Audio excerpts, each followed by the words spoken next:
There's a distinction that I'm going to use throughout this series. It isn't rhetorical, it's not abstract in the philosophical, it's observational. There is a difference between something being compelling and something being convincing. Most people collapse these into the same experience, but they are not the same. And confusing them can explain a lot of what we see around us. Beliefs don't arrive fully formed. They come in stages. Something compelling doesn't demand belief, it captures attention. It introduces a pattern, a narrative, a sense that something fits in a way that it didn't before. Often it feels like recognition rather than learning. That feeling is real, it just isn't decisive.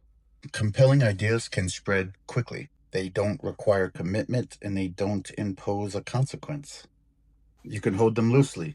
You can explore them without rearranging your life. Charisma can do this. Novel explanations can do this. Beliefs that justify resentment can do this. But none of that makes it true. Convincing works differently. It doesn't arrive all at a moment, it compiles.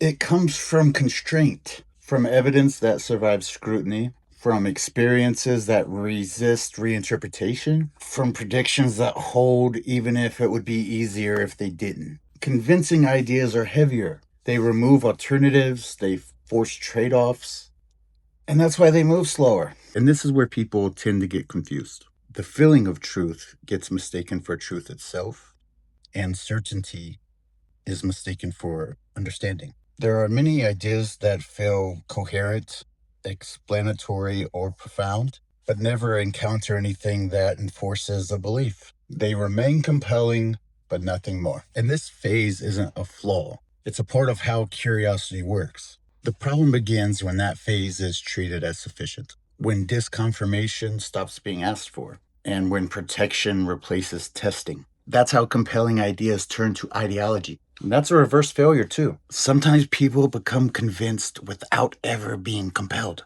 through repetition, through authority, through belonging. No disruption, no curiosity, just alignment.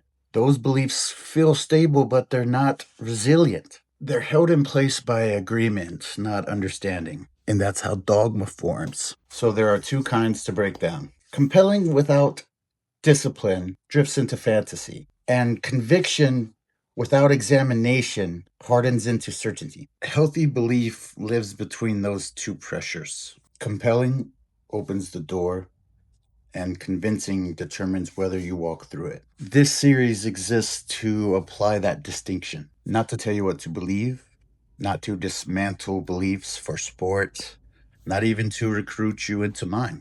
This isn't a psyop. The intention here is to look at how belief forms, why some ideas spread easily and why others harden without ever being tested. Most damage doesn't come from curiosity.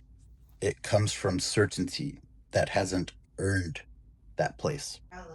I love you too, babe. So when something feels true, the useful question isn't whether or not you agree. It's where are you in the process? Are you compelled or are you convinced? And that is the lens from which I make these distinctions. My glass is darkened. I had to let my ducks out.